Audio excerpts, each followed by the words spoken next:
Dana, Dana, Dana, Dana. Hey, it's me, 3D Melanie, and I'm here to teach you how to take your VRoid and clean it the fuck up in Blender.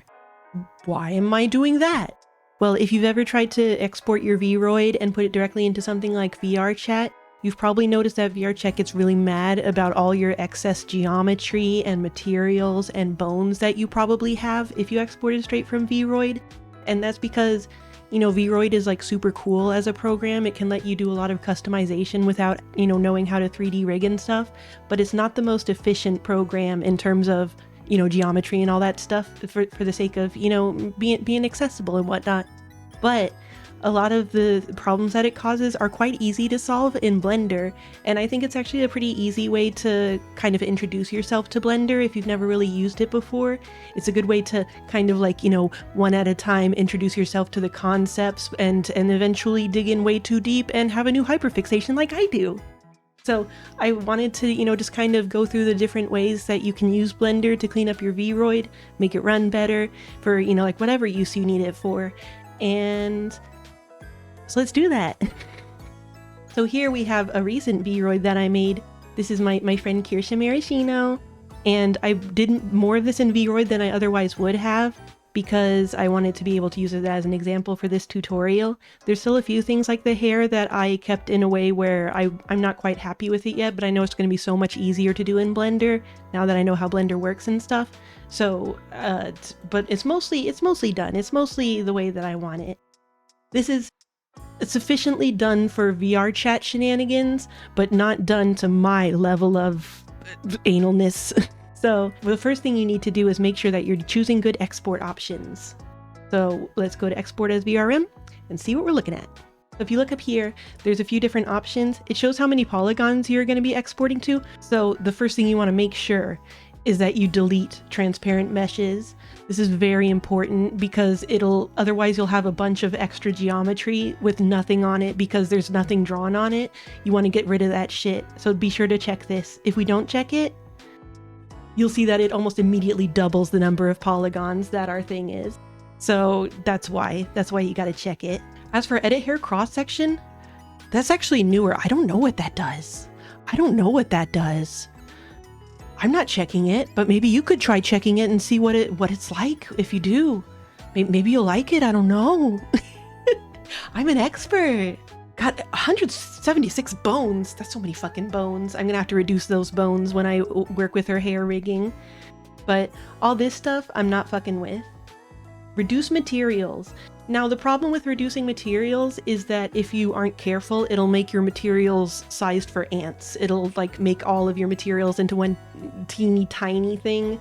It's not super efficient or smart in how it lays out your materials. If you've worked with Live 2D, it doesn't do that kind of thing where it will automatically fill in the blank spaces in a way that's efficient. It'll just put every piece in its own square and then line those squares up. And it's not the best, but I understand why it's that way. I'm not dunking them. It's just, it can be an issue if you're trying to, get your number of images down and stuff. So I do check combined hair mesh. I think that's good. And so for materials, I'm just going to keep it to default so that it doesn't do any stupid resizing that might cause trouble later. And for texture quality, I will choose original. This is the kind of thing we can always fuck with later as needed. And as for reduce bones, I'm not going to use it, but if you, had some trouble making your hair bones and you think you might have given too many bones, you could try reducing it. I'm not going to stop you. So let's go ahead and export. So title Kirsha, creator Melanie.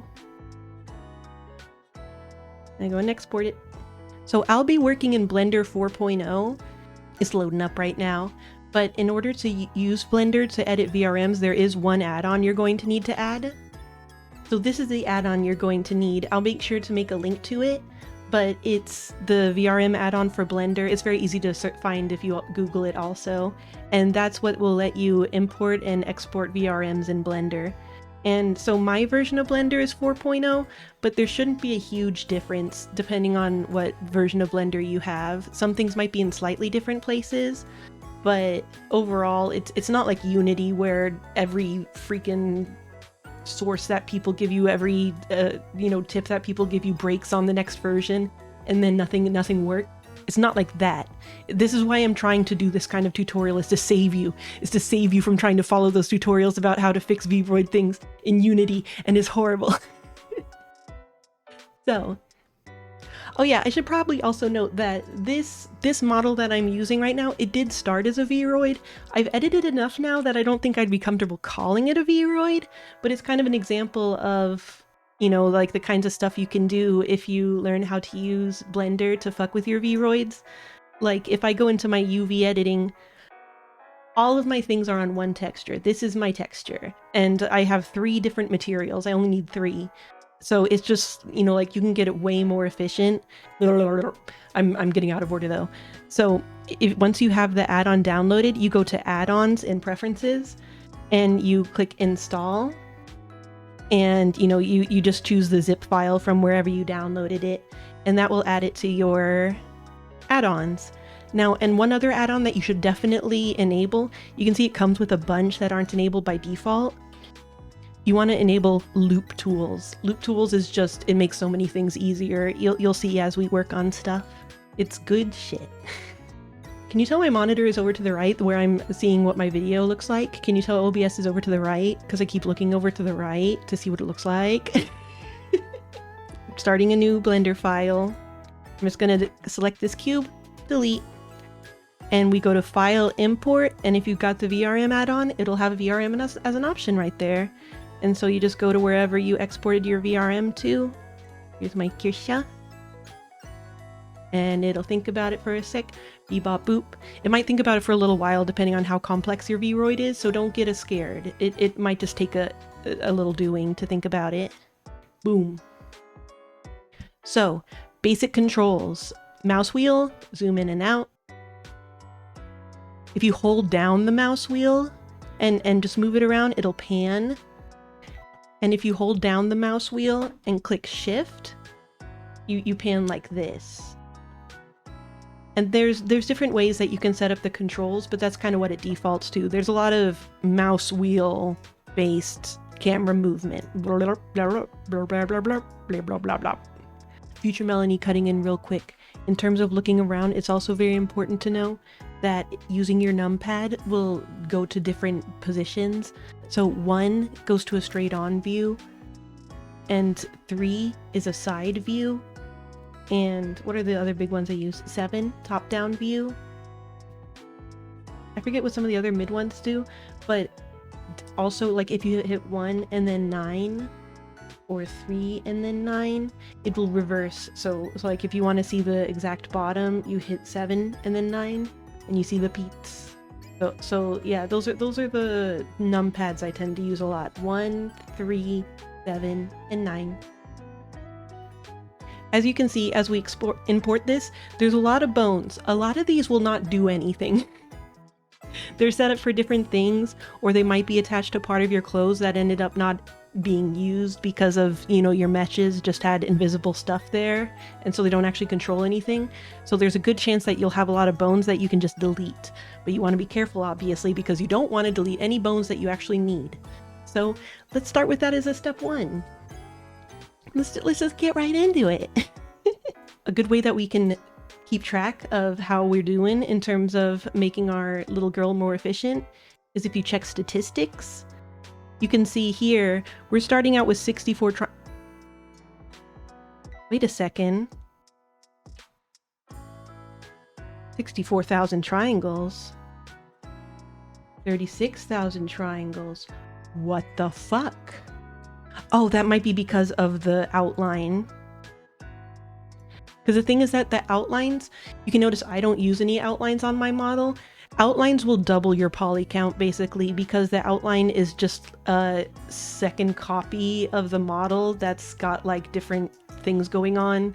It's got front face culling instead of back face culling, if you know what that is. So it's like a weird inside out version of your model. So anything that has outlines, it's going to end up like doubling how many polygons need to be rendered in whatever you're rendering in. So if you aren't sure if you need outlines on certain parts, just get rid of them, in my opinion. I mean, whatever. I think it's a pretty cool aesthetic if you ask me. So if we select the bones, you'll notice all of the bones turn orange like this, and then go into pose mode. Pose mode is how you do temporary posing of your model, like, you see. And the reason we're going in here is it's a good way to test what of our bones actually do something. Like you can see this here is lower sleeve. Well, that's not moving anything. What about this one? That ain't moving shit. These don't move shit. Nothing's weighted to them. They don't move anything. So if we go into edit mode, that's where you actually make permanent changes to your bone structure. And so like if you notice, say I lower this arm and then I go into edit mode, it will default to the actual default position of the arm when it's not posed. But you can still see the colliders are down there. We'll worry about those later. So for deleting bones, it's pretty simple. You just, I will shift click, or shift click and drag to select them and then hit delete. Or you can also, just click on each individual bone. Oh wait, I have the wrong selection method chosen of note. So tweak is just like you click on things, select them. You can also have a select box, select circle, select lasso. So depending on how you're comfortable selecting things. But yeah, you can just, click delete bones, get this bone out of here. If someone knows that if you export it in a different way, if those actually are like properly linked slave bones or whatever, I would be curious because they seem like that's what they're for. But then as we've seen, they aren't really tied to anything. So I don't understand that. Cutting in, I forgot about the basic controls. You hit R to rotate. R rotates. And how it will rotate will be based a bit on your camera angle. And there's ways that you can snap it to different things, but I'm trying to stay pretty surface level here. G is move. The way that interacts with posing your frame can be a bit strange. It can be a bit strange. When you're posing an armature, you mostly want to be using the R to rotate because your bones are rotating. They're not so much like floating away from each other. And then when you want to reset the pose, you hit A to select all, and then Alt-R, and Alt-G if you moved anything. And then that will reset where everything is. Because if you export when you're in a pose, you'll end up crazy. It'll look crazy. You'll understand if you ever do it. It's your program will get very confused. So I'm going to check out some of these other bones. These I bet don't do anything. These are for like really long coats. Again, it feels like something that's supposed to be a slave bone to like what you call a control bone since it's attached to the feet. But I've just never seen a VRoid export that actually has something weighted to them. And just to check, I go back to the pose mode and I hold R to rotate, and nothing is getting moved by that. So I'm just going to delete them. And what about you? Nope. Nope.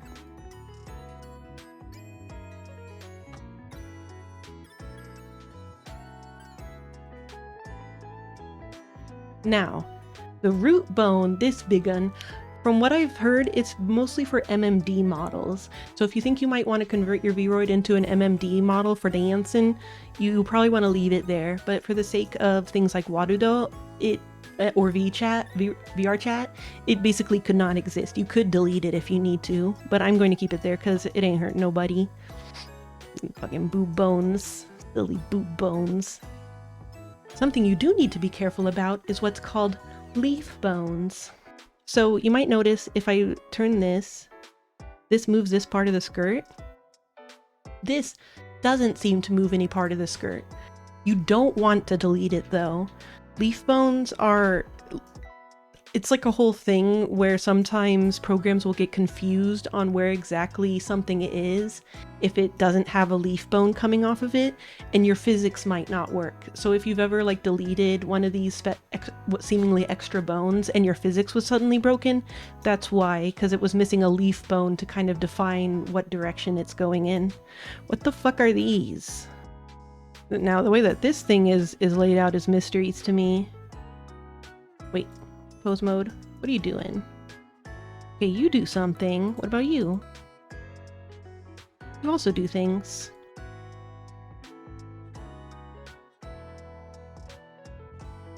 Yeah, then that's just the leaf bone. I'll worry about that on my own end later, but in any case, those bones aren't useless, so they pass the first pass. Wait a second. Okay, that's right, that's for my underskirt. You might want to check in these areas like this though. If your clothing is made out of a lot of layers, you might have extra bones in here that are attached to things that are invisible. In this case, those go to my underskirt that is also here. But that might be where excess bones are hiding if it looks like you still have a lot more bones than you should. But we got rid of some bones there, so that's already made our model, you know, quite a bit more efficient. Oh, I should probably fucking save at some point. And you do want to keep a saved Blender file just because it's easier, then you don't have to constantly export and re-import, though it'll keep most of the relevant data. So all these triangles, it's way too many fucking triangles. I believe that VR chat is really happy with you if you have under 24,000 triangles. How many do I have at the moment? Let's take a look. 18,000 triangles, or I guess basically 19,000. Hell yeah, I'm in the good zone. I'm in the excellent model zone when it comes to VR chat. Not everything is going to be able to get down that low, but it's also like, this isn't a low poly model, so where the balance is for you, you know, it depends a lot on your model complexity and whatnot. Obviously my design is pretty simple compared to people who have a lot of dangly parts and all that.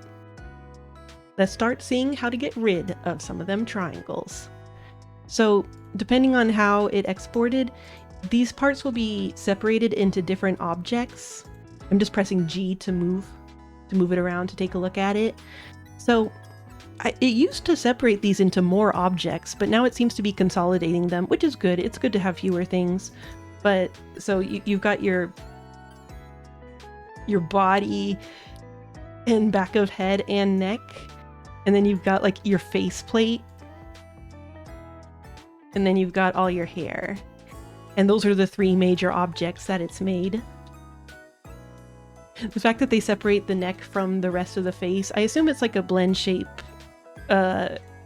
efficiency thing, but it is really funny. It's funny that your face is just like a weird mask that you slot into your VRoid head like a Nendroid or something.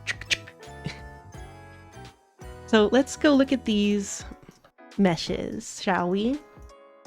So I basically just selected the object and went into edit mode again.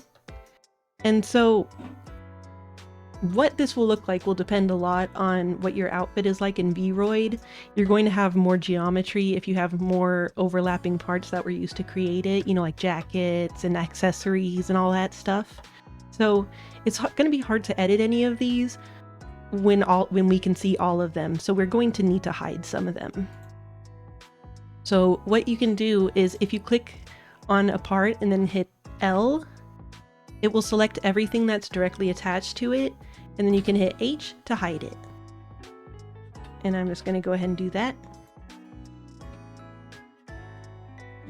And here's where we can start looking at some extra geometry that we don't need. Depending on how you masked out your layers and stuff in VRoid, you probably still have a lot of extra geometry where things are hidden by other things, and you can just delete all that because it's never visible. Now, of course, if you're someone who wants to save, you know, like if you have the naked part underneath and you want to save it for adding parts later just in case or whatnot, you can. But to me, that's just bonus geometry. We don't need it. So if I keep hitting H, and then you can hit Alt H to unhide something. So let's see. Yeah, this part is on an object here. I will go ahead and hit L to hide this torso part. And you can hit the question mark or the slash button, however you think of it on the keyboard, to hide everything that's not part of this object. So you can see that now the hair and stuff is hidden. What the? What the? It would seem that there's just 4 extra little triangles of confusion here that don't do anything. I have no idea what piece of, like, outfit those came from. But, so what I'm just gonna do is I'm gonna shift and drag to select them. Oops. And delete faces. Oh, and up here, you can choose what you're selecting. You know, you either got your vertices, your edges, or your faces, and what your options are when you right-click will depend on what mode you're in a lot of the time, so you want to make sure that you're in the right mode. And so generally I want to be deleting faces, because that will get rid of the relative... wait. Yeah, they'll get rid of the relevant edges and stuff too. Usually, assuming there's a face there, which in this case there was. So that was mysterious. But that's already 4 triangles out of 15,000 on here that we got rid of. Oh, but that's a good point. So I'm going to hit question mark to bring everything back. So we have 64,000 triangles. Almost half of them, 24,000, are in the hair. The way that you draw hair in VRoid tends to end up making a lot of geometry, and not all of it might be necessary. So that's something that we're going to be able to work on quite a bit. But going back into our body.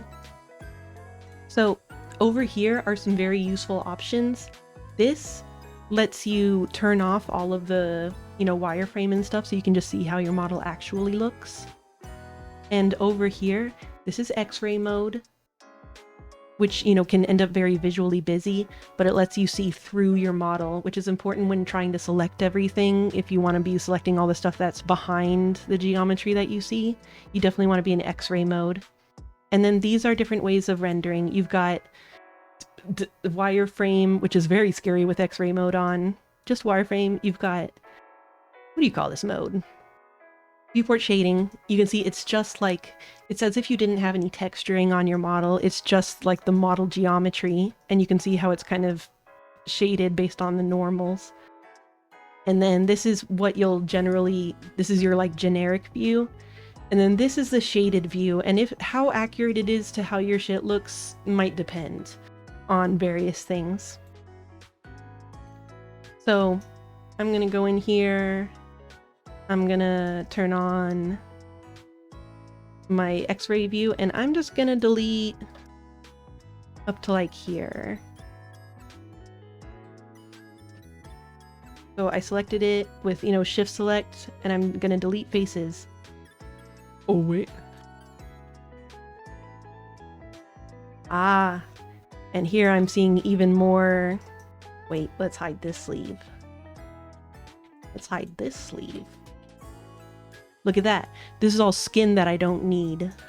I can delete all of that too. So let's see. I'm gonna press Alt-H to Alt-H. And I'm gonna hide this again. So my sleeve goes all the way down to here. So if I turn on X-ray mode, I'm just gonna select all the way to, say, here. Oh, and if you selected it a little too much like I did here, over here you can go to subtract mode, and then anything you drag on will get unselected.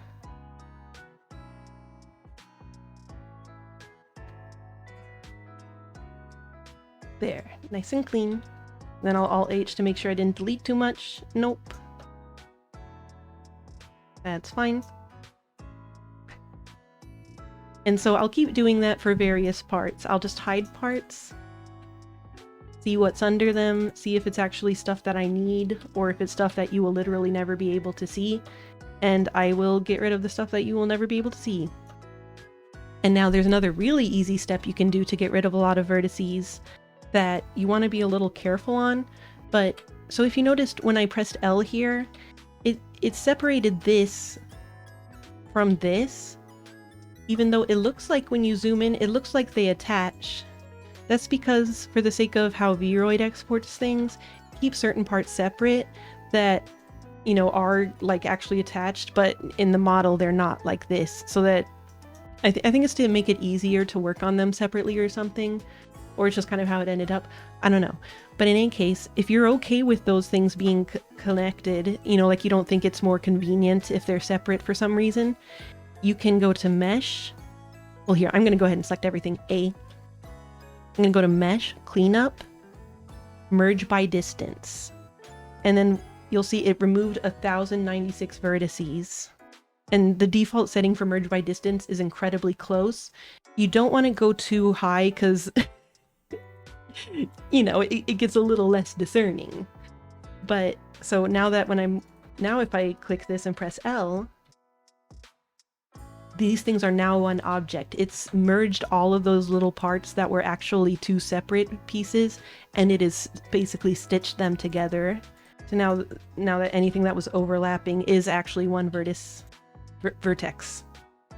Well, that already saved us 1,000 vertices right there. It's very exciting. You can also do that with the hair, but so something you're going to want to be careful about. Removing those vertices will affect the shading of things. So if you have hair like with a really strong highlight on the outside like this, you'll notice that if we just go in and A to select all, mesh, cleanup, merge by distance, it removes 3,542 vertices. Pretty good. But look at this fucking shit. Horrible. Horrible looking. What looks like a weird crinkly slinkly. Bah! So the issue here is your normals. And normals are kind of complicated, but basically they define how your model thinks the different triangles are facing, and it affects how they're shaded. So you can see here when we go back to this gray vision, it's awful. It's terrifying, and that's why the highlighting is ended up so weird, because the normals are clearly very confused. So if you press A, you know, to select all, the first thing I'm going to do is press F3. F3 is very useful. It lets you search for basically any function in Blender. So what I'm going to search for, I mean, it's in my history, but I'm going to search for set from faces. Set from faxes. And you can see set from normals, set from faces. And that will clean it up some. That'll help. So it's a little less terrifying now. I mean, it's still kind of weird, but you know, it's not as weird. So if we go out here, it still doesn't look great. It's not as weird random, but it's not sharp like we need. So it's time to dive into this part. Fuck it. Let's go to F3 again, and we are going to choose tries to quads. Obviously I have it here, but if you just search for tries to quads, this will be pretty self-explanatory once you select it. Boom. So you see how all those triangles that were down here are now quadrilaterals. It tries to create nice rows of quadrilaterals where you have triangles. You can see sometimes it'll make triangles here because it couldn't figure out quite how to make like a nice even line of quadrilaterals along it. But this is like essential once you want to really get into editing your mesh in Blender, because otherwise, you know, you have like twice the shapes to fuck with, and you won't be able to use a lot of really useful loop tools and whatnot. For instance, so I'm going to select an edge here. You know, I made sure that I'm in edge mode, and I select an edge, and I'm going to select, where's my edge loops? Here, select loops, edge loops. I have it on my quick settings, so I forget where it is. So you can see that it tries to select along this whole side, but here where it's no longer a quadrilateral, it gets a little confused. But now, if we right click and choose mark sharp, you'll see it immediately changes how it looks. So this is basically our way of telling Blender, this is a sharp edge. You're shading this all smooth, and that's all good, but this edge should be shaded as if it's sharp. So that's a good way to tell it how to fix the rendering. So if you go back to this mode, you can see the difference between these pieces and this piece. And that's reflective of having marked those edges sharp. So it can be a bit of a pain in the ass, depending on how your mesh looks. But so I have edge loops set to my quick favorites, and anything that you want to add to your quick favorites, like I have edge loops here. If you right click, you can say, oh well, for me it says remove from quick favorites because I already have it there. And then when you press Q, anything that you put there will be there. So like I have edge loops on my quick favorites, and then I mark sharp, edge loops, mark sharp, edge loops, mark sharp. So it's pretty quick once you know what you're doing. And you can see the difference if you go in here. And then if we go back to the kind of normal rendering mode,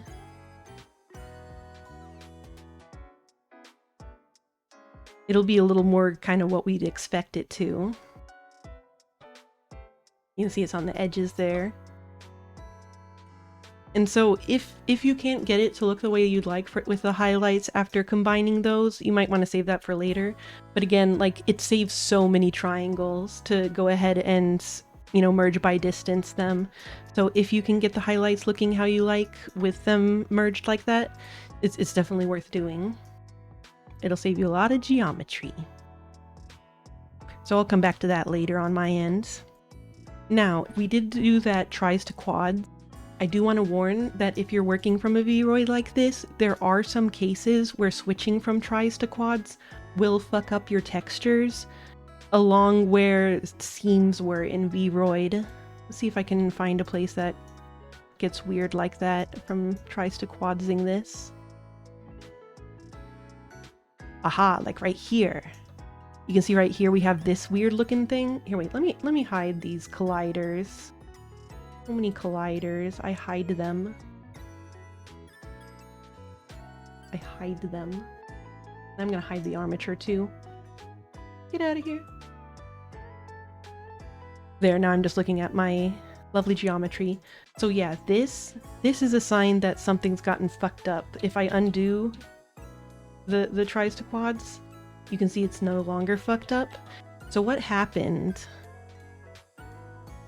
is if I go into UV editing up here, this is where you can see your meshes and textures and material stuff. This is a whole other area that we need to get into, but you can see how it's connected this to down here, because part of that quadrilateral was a triangle up here and part of it was down here, and now it's very confused. It's torn between two worlds. It's so romantic. So if you're not confident fixing that kind of thing, you might want to be careful doing tries to quads. But, you know, I'll generally just... This window has the same controls as the rest of Blender, so like I'll just use G. And I'll just move this on up here in this case because it's just the same color. And that'll fix it for that little finger. And so if you're going to really want to do a lot of messing with your mesh, it'll be worthwhile to go ahead and do tries to quads and then, you know, fix any of those little errors as they come up. But while we're here, let's see, how many things did it export with? We've got about 23 textures. And if I go over here to my materials tab, this is all the materials I have just on this object, just on like her whole body clothes part. It's too many! It's too many! We don't need all of those materials, and it would be much more efficient if there were fewer. And my kitten is crying. She's crying because there's so many materials. And you can see what all your materials ended up as image-wise if you click up here. If you click up here. And you'll see that, like, so here's like the tooth zone, the tongue zone, inside of mouth zone. This material is just the eye highlights. Or not material, rather, this is the texture. This one's just the pupils. just the sclera. So all of these, many of them could be combined in ways. Combining textures is really its own video, but yeah, you can just see how it just kind of like mushes a lot of stuff together in its own little separate rectangles, and it's you end up with like big textures or a bunch of little textures, and we're gonna want to fucks with that. But I think I'll end the first video here just so it's not a bajillion hours long. So before I come back to the next video, I will do more of that kind of cleaning up I talked about, where I will delete all the unnecessary geometry. I don't know why I said it like that way, unnecessary. And we'll see how many triangles I was able to save with, you know, things that you can't see. And then we'll make our model even more efficient, even more professional. And if any of this didn't make sense or was hard to follow along with, just let me know. I think it's a really cool way to, you know, introduce yourself to a lot of 3D modeling principles in a way that's very approachable. And you have something, you know, to work from where you can see how they did it and you don't have to figure everything out for yourself. It's cool. It's fun. Join me. But until then, see you next time. See you next time. See you next time. What am I doing?